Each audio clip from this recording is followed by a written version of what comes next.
Hey folks, it's Lou with What If Resources for Just In Case Preparedness, and this is part 4C of this video series. If you haven't watched the rest of the videos in this series, you might want to take time to go ahead and do that, because what we talk about today is going to make a lot more sense if you've watched those other videos.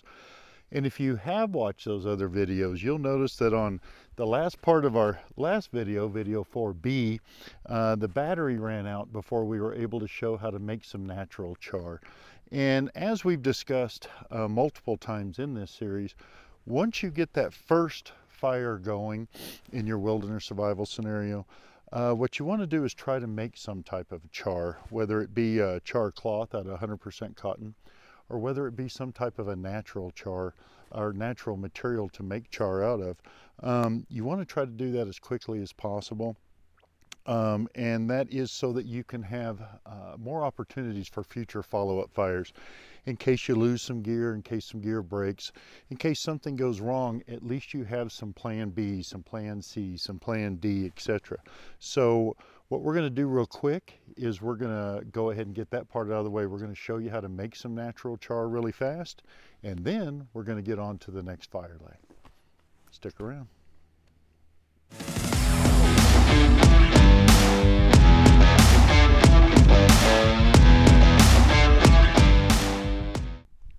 Okay folks, so as we talked about in the last video, video 4B in this series, there's several types of natural materials that we can use for char, but two of the really most common ones are punkwood and cattail.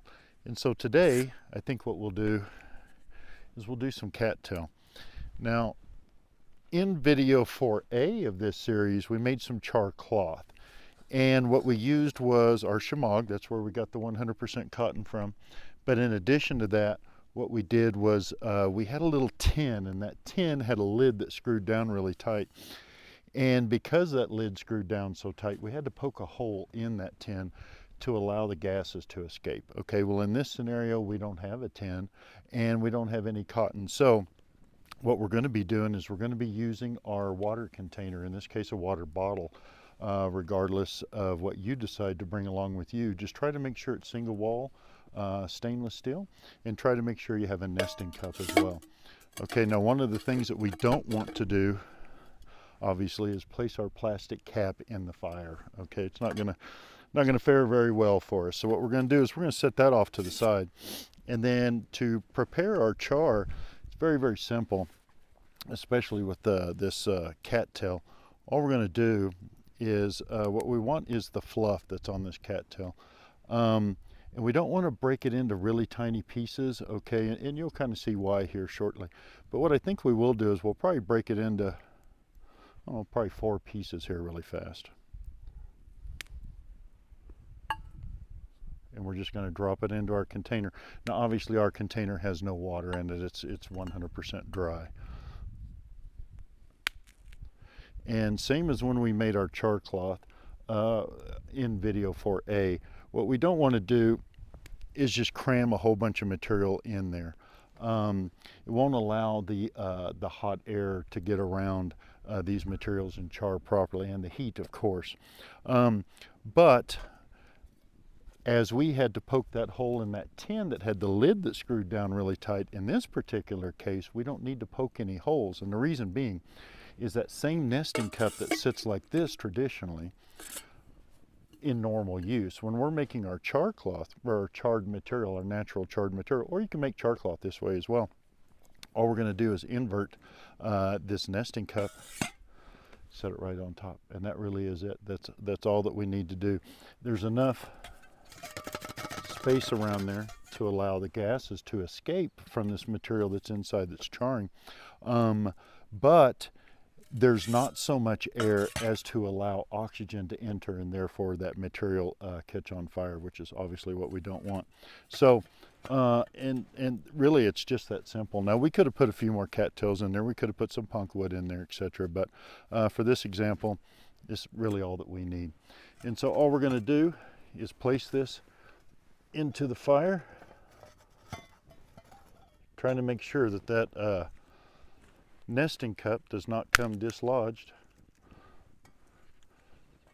And then we're going to try to make sure that we have plenty of heat. Now, once this coal bed gets a little bit larger, I would probably just go ahead and scoot that into the center of the coal bed. But right now, our fire is, it's really, really moist out today. It rained like crazy last night. So we've batoned down a few pieces of wood here to try to access some drier material. But the wood is struggling. Our fuel source is struggling with catching on fire and maintaining that sustainable fire that we're always talking about here. So I'm going to be a little bit more ginger with this. I'm going to try to allow this this fuel to catch just a little bit more before I move that container over to the center. But essentially that's it, folks. There really isn't anything else to it. Let it sit there. Once that fire really gets going decent, we're going to let that sit there for, I don't know, 10-15 minutes, something like that. And then we will pull it out, we'll check it, we'll make sure, just like our char cloth that we made in video 4A, should be really black, should be really fragile, and hopefully it'll take a spark. We'll see soon. All right, folks, stick around just a little bit longer. Thanks.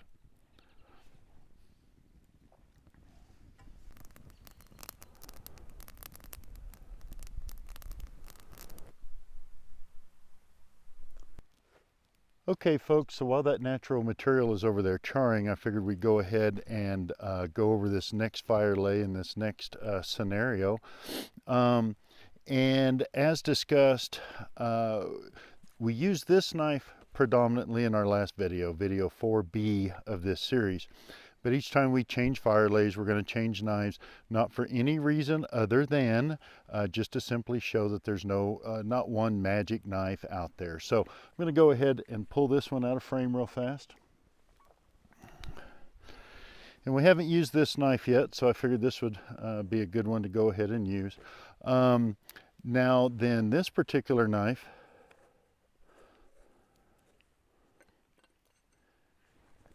has a 5.5 inch blade, and the steel is 1095 high carbon, and it's 3/16 thick. Now this one does have the Scandi grind. Some of our other knives that we've been using have had the saber grind, but this one has the Scandi grind.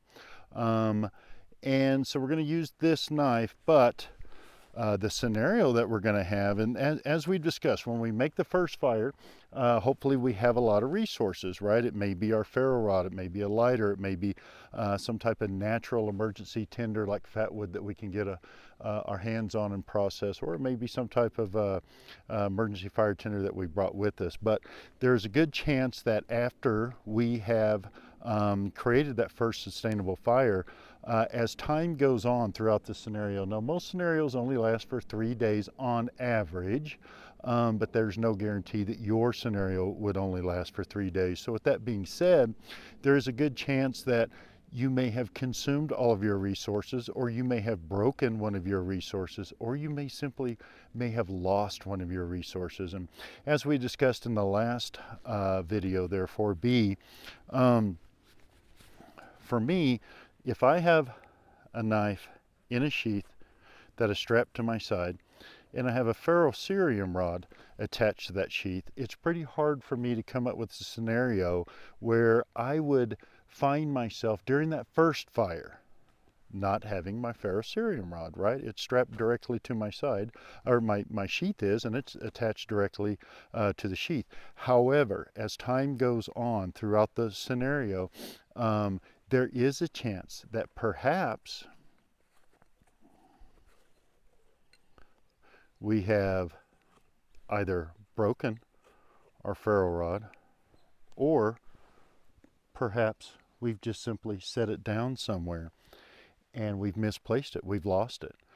Maybe we accidentally dropped it in a river or in a pond, a lake or something of that nature, and so now we don't have that resource anymore. And so for this scenario that we're going to do today, this is it. This is what we've got. We've got our knife, our sheath, and some char that we made during our first fire. So obviously what we're going to demonstrate today is one of those follow-up fires that people talk about so much. Okay, stick around a little longer for us. Thanks. Okay, folks, so obviously if we only have our knife and some char, we're going to have to find some local natural resources. Um, as we've talked about in video 2 of this series, that by having a high carbon steel knife, you have one of the components that you need for flint and steel. Okay, there's other ways of making fires, of course. If you had some additional things, like as an example, if you had a magnifying glass or a Fresnel lens or something like that, well then of course you could use some type of solar ignition. Hopefully you don't have to resort to using friction fire. Friction fire takes a lot of time, it takes a lot of energy, and you certainly need to find all of the right resources to make all the right components from those resources in order to make friction fire work. Now, with that being said, I've mentioned this before, especially in the third video, that statement is not meant to discourage anyone. It's just simply a reality. If you can find a better way of making a fire, something that's faster, something that is perhaps more consistent, and something that can consume less of your calories in order to establish that fire, the better off that you are. So flint and steel is certainly one of those options. And if we have the correct knife that is constructed out of the correct type of material, such as high carbon tool steel, and we gave some examples there in video 2 of this series, then you at least have one of those components for flint and steel. And then now, again, that's another reason that we want to have made char. Char can be used in flint and steel. Char can be used in a variety of things, including solar ignition. So it gives you some options moving forward for future fires. In this case, we have a high carbon tool steel knife, and this one's 1095HC. And so what we need to do now is we need to go around and find some of the correct stones that will work in combination with the steel. Now, there's a variety of stones all over the world, quite frankly. But in the United States, it depends on where you're at, but you may find quartz, which works. You might find flint, you might find chert, you might find petrified wood. Those are just some examples of some material that will work, or some stones that will work with this high carbon material. So in this area that we're in right now, last weekend I was in an area in Arkansas, and there was a lot of chert. So I did collect some of that chert while I was there.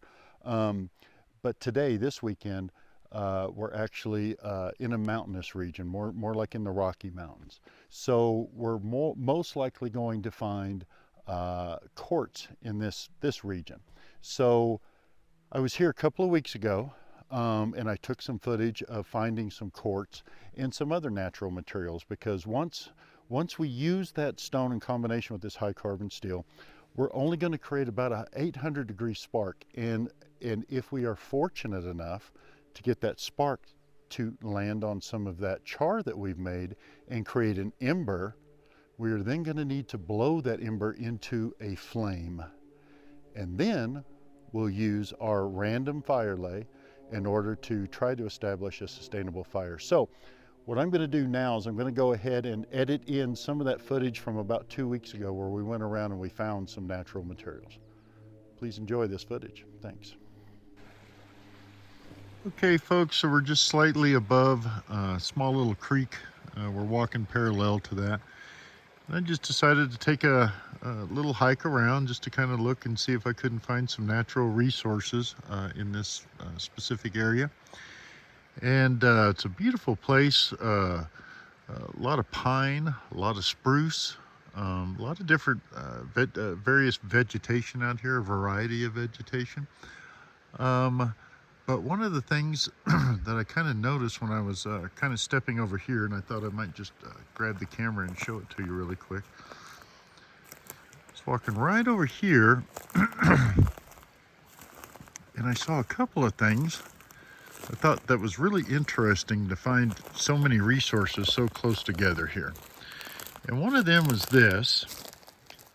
This appears to be quartz. Little outcropping here seems to have quite a bit of quartz.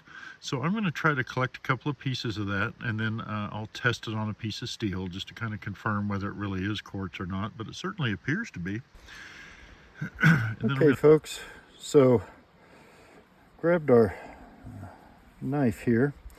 This one's 1095 high carbon. And I grabbed one of those stones over there that I certainly felt like was a piece of quartz. And I just want to double check it here real quick before I commit to it, because if this is not a piece of quartz, I need to go back, find a piece of quartz, double check it, and make sure it's going to function correctly. Because the last thing in the world I want to do is walk off with this stone with a false sense of confidence that I have an adequate stone, when in reality I don't. So therefore, if I need to discard this one, go back and look for another stone that is the correct stone that will throw a spark. I know the metal's the correct metal. I just need to ensure that the stone is the correct stone. So the other thing I'm doing here is I'm intentionally casting a shadow here in the hopes that the camera will pick up any sparks that might come off of the knife using this stone. So let's give it a whirl real quick. First thing I'm doing is I'm trying to find a sharp edge on the stone. I've already kind of found that right there. The sharpest edge anyway that I can find on this stone's right there. And then I'm going to be striking this stone against the spine of the knife, not the sharp edge, not where the grind exists and the sharp edge. I'm going to be striking it against the spine of the knife at about, I don't know, maybe a 45-degree angle, something like that. If that's not working for me, I might have to flatten that angle out a little bit. But the intent is to make impact and kind of glide along, and therefore this stone will be shaving a very thin piece of metal off, and hopefully that piece of metal will go flying and turn into a spark. So let's give it a try here. There's one to spark. Oops. There went another spark.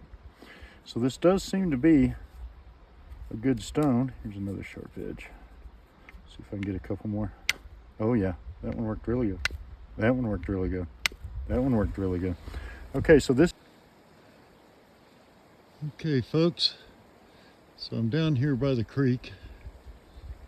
I actually found this aspen tree that you can clearly see is dead. And you can see some of the bark trying to peel away from the main trunk of the tree.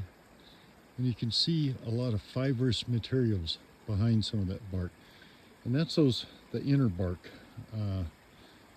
Some of the fibers from that inner bark. So what we're going to try to do here really fast, we're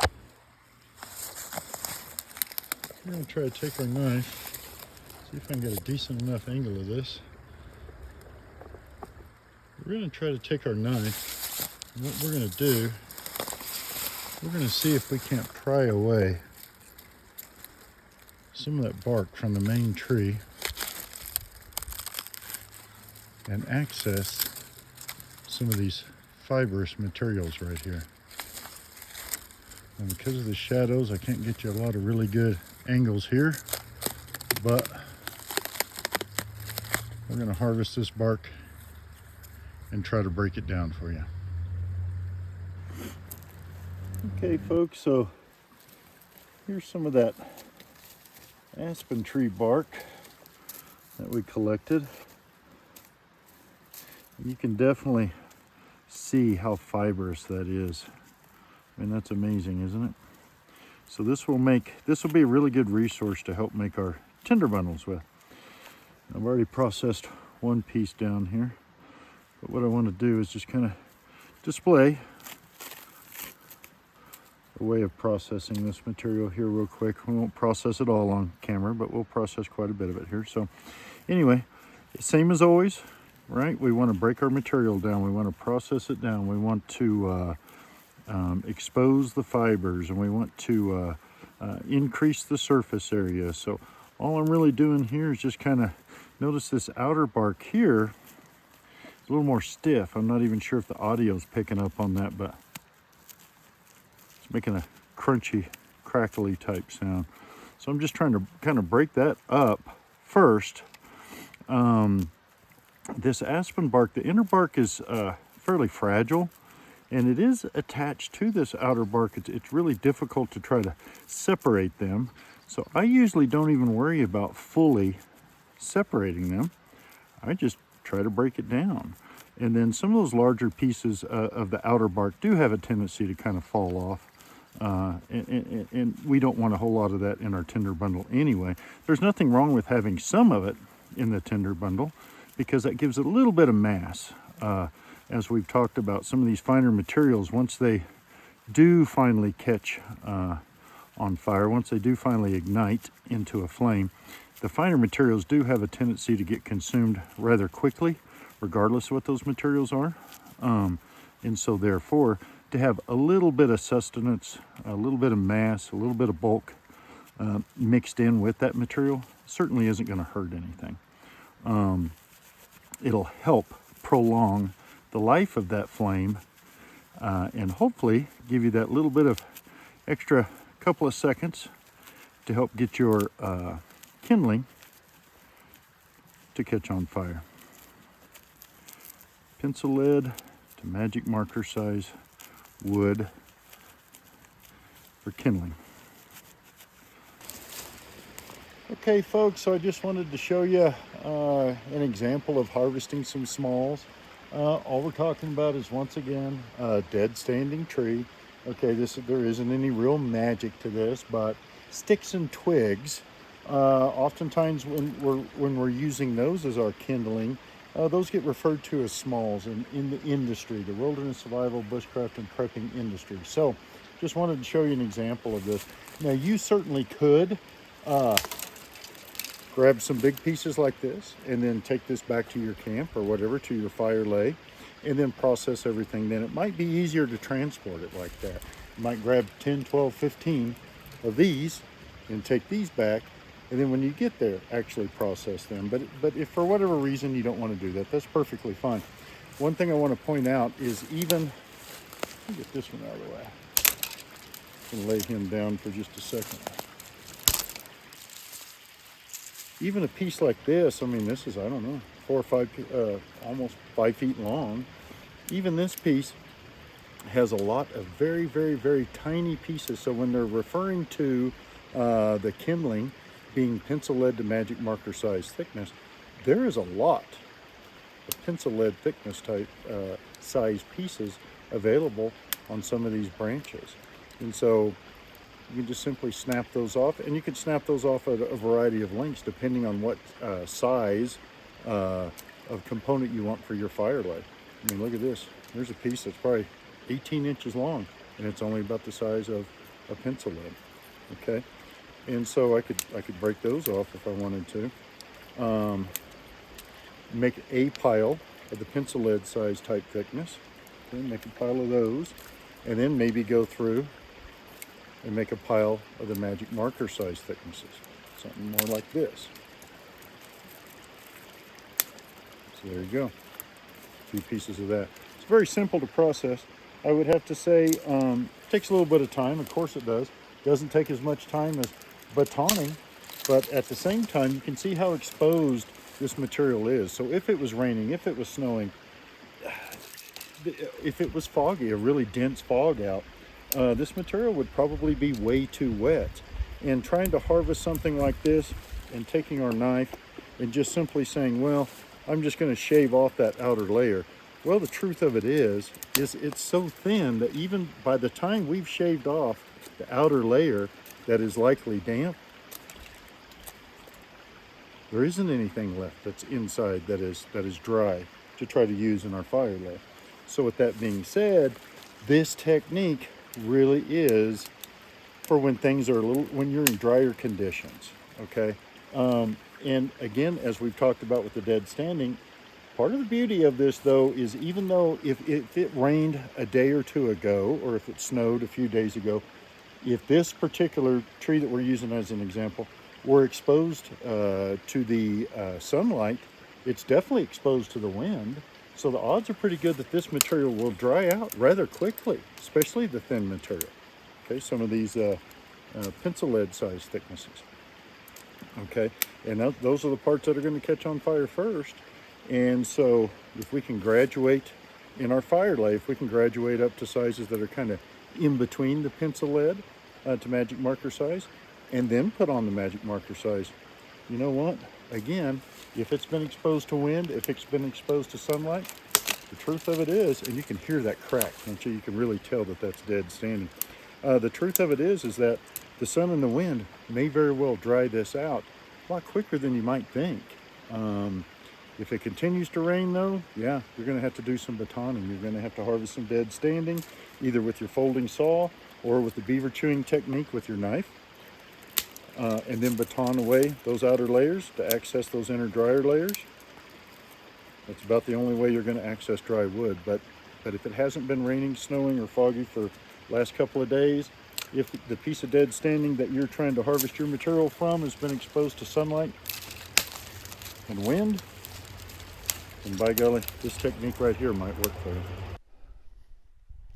Okay, folks, so we've got several components here. I'm going to do a couple of examples because we have made char cloth while we were out here in video 4A. So we'll do a demonstration with some char cloth, and we'll probably do that while our natural char is cooling down a little bit. I've already got some smalls laying here in preparation. So if we are able to get our tinder bundle to catch on fire from our ember, then I'm immediately ready to start placing my smalls on top of that flame. I also have that piece of quartz that we showed you earlier. Now then, the random fire lay, I call it a random fire lay, a lot of people do, but some people call it a haystack fire lay. And the reasoning for both of those names is because it literally is, we're just going to be taking our smalls and just kind of randomly placing them in a group, but kind of spreading them out a little bit on top of our flame. And there's a personality on YouTube that uses the term fire loves chaos, and I think that is probably the most perfect term that is out there, and I certainly don't want to take the term that he coined, but fire loves randomness as well, so I'll just say that.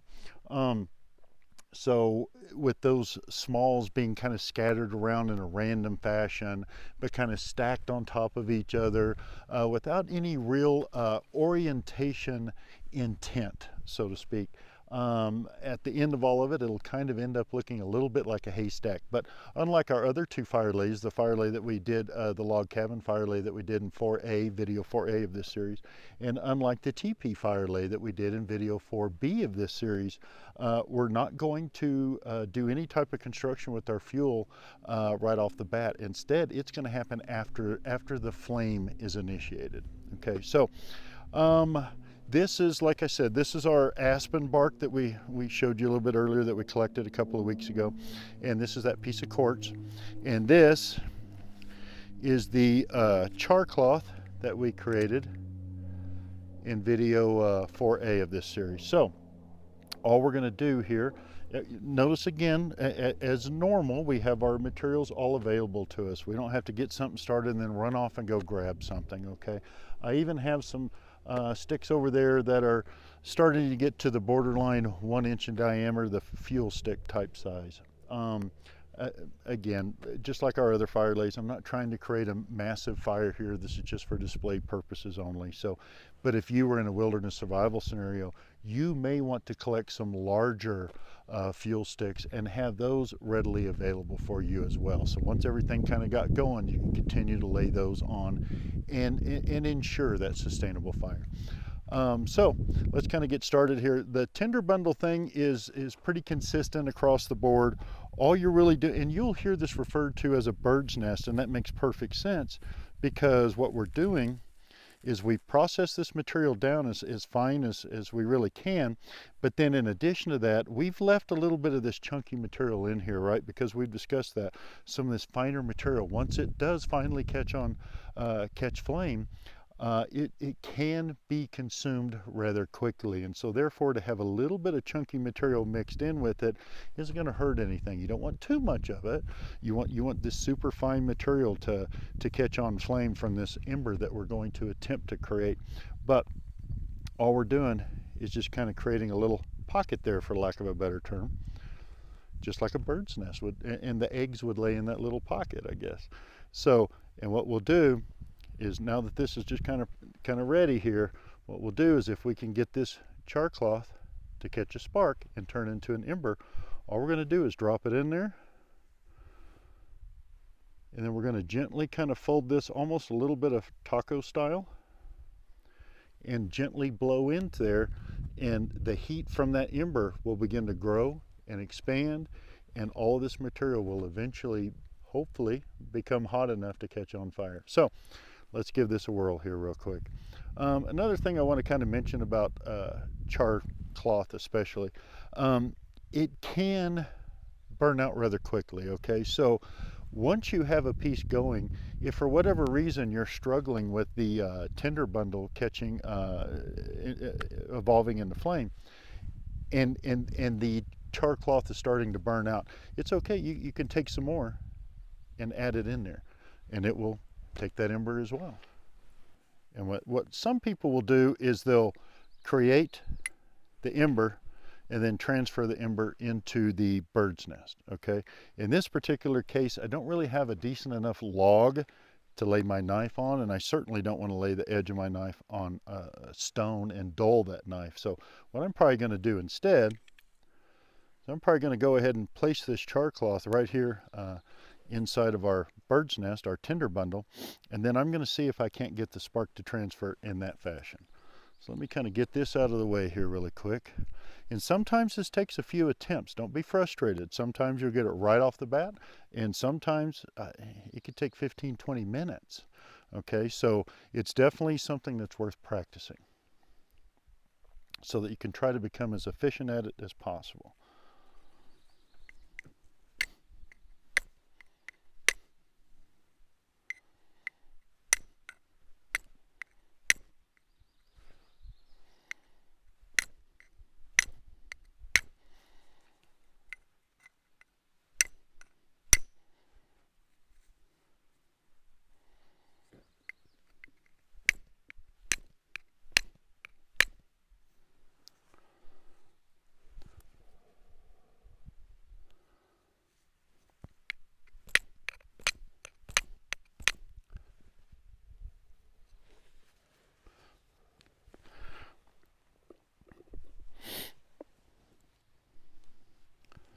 Okay, you can see that kind of starting to smolder there just a little bit.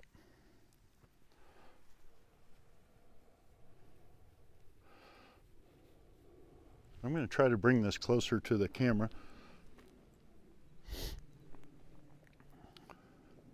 Let's see if we're catching this. There we go. You can kind of see that ember trying to glow there just a little bit. So that's what we're trying to accomplish initially.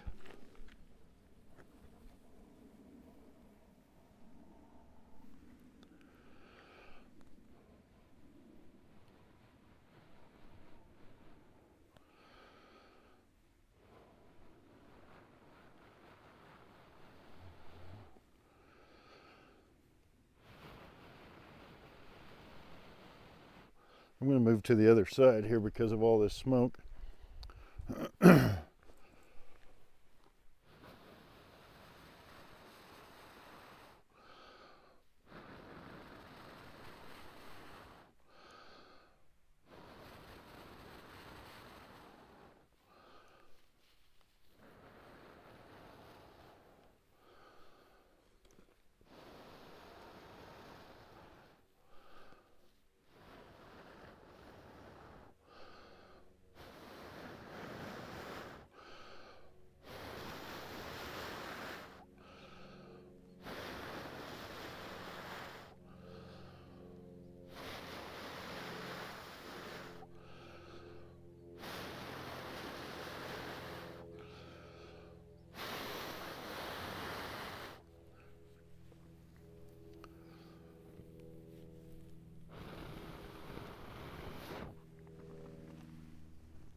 Okay, so as you can see, that aspen bark had just a little bit of moisture in it still, and that's why it was taking a while to, that's why it was kind of struggling. Had to blow hard enough and long enough for that heat to really be transferring through that material and dry it out just a little bit. So the other thing that you may have noticed is I initially, once that tinder bundle did actually catch on fire the first time, I laid it down, and because it laid directly on the ground, or in this case in some old ashes, what ended up happening is it suffocated. So I just pulled it out again really fast. Again, don't be discouraged. Pulled it out really fast and blew it into flame again, only this time, instead of laying it directly on the ground, I had thrown some sticks and stuff down there really quick, just kind of a quick mat to kind of get it up off the ground just a little bit and let some of the oxygen circulate around it. And that seemed to be the ticket. So I guess really the lesson to be learned here is some of the material can certainly be damp, and so it may take a little extra effort blowing that into flame. And another thing to take away is you may want to put some type of a platform down there where your material can breathe a little bit. I'm going to kind of calm this down just a little bit here. Again, it's very, very, very moist out here, so I'm not really worried about anything surrounding here catching on fire. But that is a pretty big flame, so we're going to try to calm that down just a little bit. But anyway, that's it. So there's char cloth in combination with our 1095 steel and in combination with a piece of quartz that we found locally, in combination with some aspen bark that we found locally and some smalls. And that's it. So next, I think I will just do a really fast demonstration of some cottonwood bark that we collected. In fact, while I'm kind of cleaning this up, let me show you the footage of that real fast. Let me edit that footage in. That was shot on a different day. In fact, that was shot while we were doing, shooting video for B of this series. So let's go ahead and edit that in real fast, and then I'll pull that cottonwood bark out. Okay, folks, so before I drag that stick up the hill there, some of that dead standing material that we just collected, I was walking by and I noticed this, and I just want to go ahead and grab some of it and show you this example really fast. Sometimes these pieces of bark are essentially shedding from the tree. And again, if it was wet outside, then you probably wouldn't be able to use this. You might be able to collect it and save it for later, try to dry it out and save it for later. But you definitely never want to pass up a resource. If it's dry outside, this is good stuff right here. And we're going to demonstrate how to use it in the random fire lay. But while I'm here, I just want to go ahead and collect it and show it to you guys in its natural state. Here's some other right here just kind of dangling. So we're going to, and I'll bring some of this closer to the camera.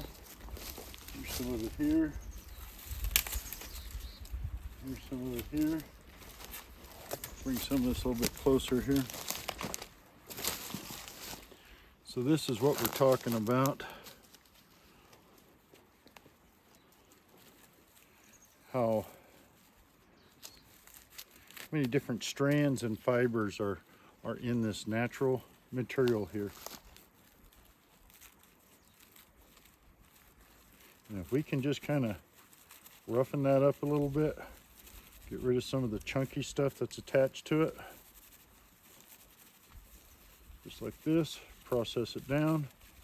We'll do more processing once we get it back up to the fire lay. But I have the camera set up right here. I just wanted to kind of show a quick example of it.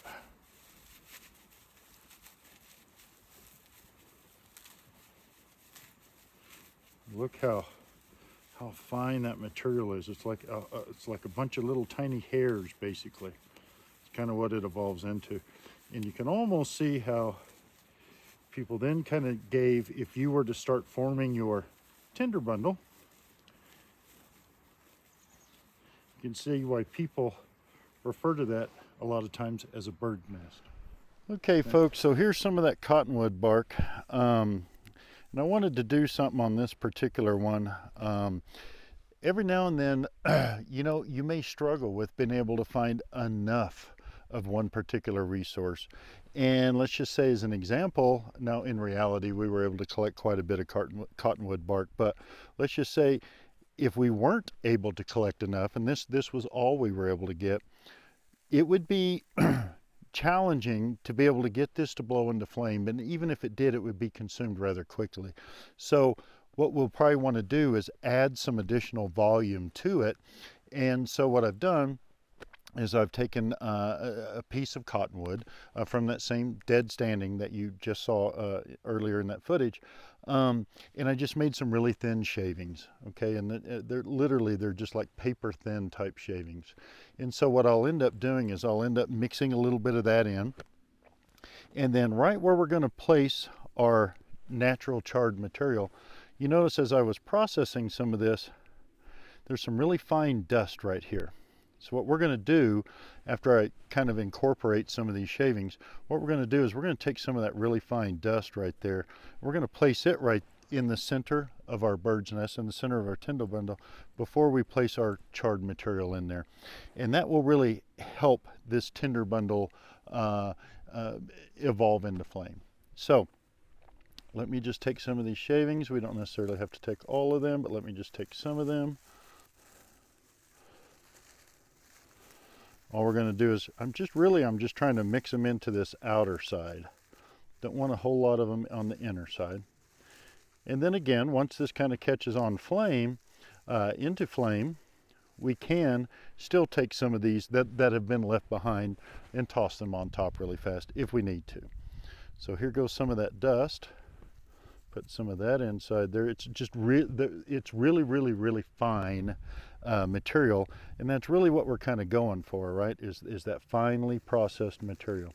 So for that to go in first is ideal. Now then, with that being said, this time I'm still going to use this same knife that has the 1095 high carbon, but this time I'm going to use that piece of chert that I found in Arkansas there a couple of weeks ago. I promised some folks that I would use this, so we're going to see if we have any luck with it here. I do know it works. I do know it throws a spark. We'll just see if I have any luck getting a flame to evolve with that particular stone. Okay, so our charred natural materials. In this case, we charred cattail. Now this material is very fragile, and some of it has actually kind of overheated, to be honest with you. So what I'm going to do is I'm going to take some of these fine dust particles, put that in there, and I'm going to try to find one of our better pieces here, probably this one, and maybe some of, there we go, there we go. I'm going to try to use that. We'll save some of the other stuff for another day. But that's where we're at.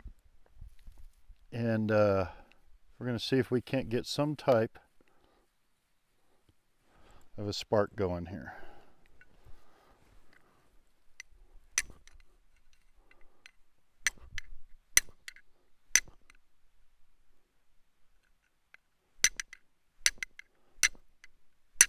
Certainly getting some sparks.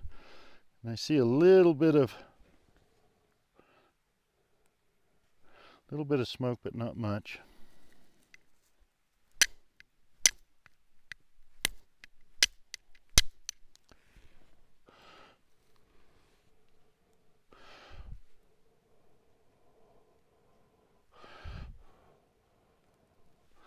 Okay. That worked.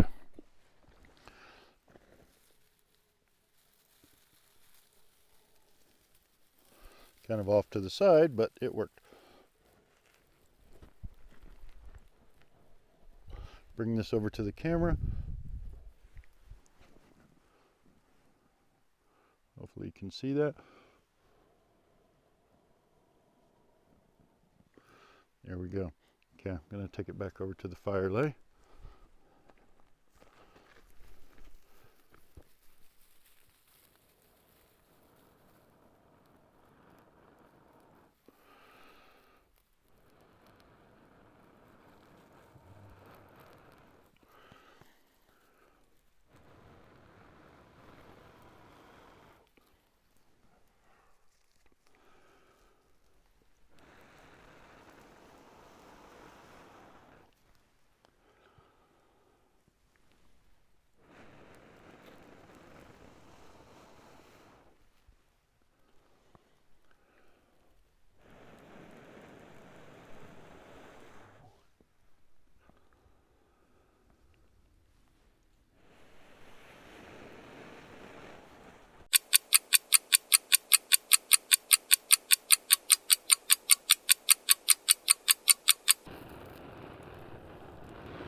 And there is cottonwood, chert,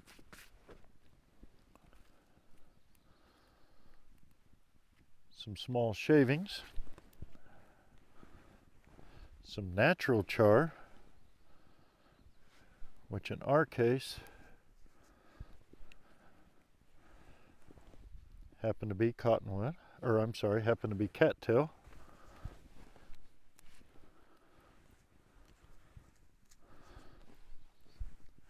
And obviously, once again, we're not going to build a fire with this. We've already displayed that, but that is how you can get natural char to catch a spark and engulf or evolve into flame using a cottonwood tinder bundle. And again, in this example, using chert as opposed to quartz. Some of our other sticks are trying to catch on fire there from earlier. Try to get some of that out of the way. But hopefully you guys have enjoyed this series. Took us several days to be able to accomplish this. We experienced a lot of technical difficulties, right? We had a lot of wind one day and had to cease operations. We had batteries die. We've had a lot of audio issues. Hopefully we've resolved that. So we've gone out to multiple locations, but still in this same region, all within a half of a mile of each other. As I mentioned before, this is a series, so there's a lot of different videos incorporated into it. So please watch some of those other videos. If you've liked what you've seen, please like and subscribe. We've certainly enjoyed it and hope to see you on the next one. Thanks.